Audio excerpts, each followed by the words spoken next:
नुकत्याच झालेल्या जिल्हा परिषद आणि पंचायत समिती निवडणुकीमध्ये अंधारी जिल्हा परिषद गटातून मंगल तायडे आणि अंधारी जिल्हा पंचायत समिती गणातून विजयी झालेल्या जयाताई ताठे यांची मतदारसंघात ठिकठिकाणी नागरिक सत्कार करण्यात येतोय।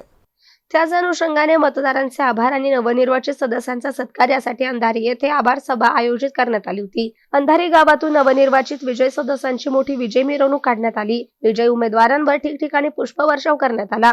आभार सभेमध्ये अनेक मान्यवरांनी आपापलं मनोगत व्यक्त केलं। आभार सभेमध्ये आपलं मनोगत व्यक्त करताना नवनिर्वाचित जिल्हा परिषद सदस्य तायडे यांनी मोठ्या मताधिक्याने निवडून दिल्याबद्दल मतदारांचे आभार व्यक्त केले। तसेच तालुक्याचे आमदार अब्दुल सत्तार साहेब, पक्षप्रमुख आणि राज्याचे उपमुख्यमंत्री एकनाथ शिंदे यांनी आपली उमेदवारी देऊन मतदारसंघाची सेवा करण्याची संधी दिल्याबद्दल आभार व्यक्त केले। आपल्याला सत्काराला उत्तर देताना तायडे म्हणाले की येणारी 5 वर्ष मी या मतदारसंघाचा विकास काम करण्यास वचनबद्ध आहे। जिल्हा परिषदेच्या माध्यमातून आणि आमदार साहेबांच्या मदतीने पूर्ण मतदारसंघाचा विकास करून दाखवेल। शेवटी मतदारांनी भरघोस मतांनी निवडून दिल्याबद्दल सर्व मतदारांचे आभार मानले। अकबर खान, MCN न्यूज, अंधारी।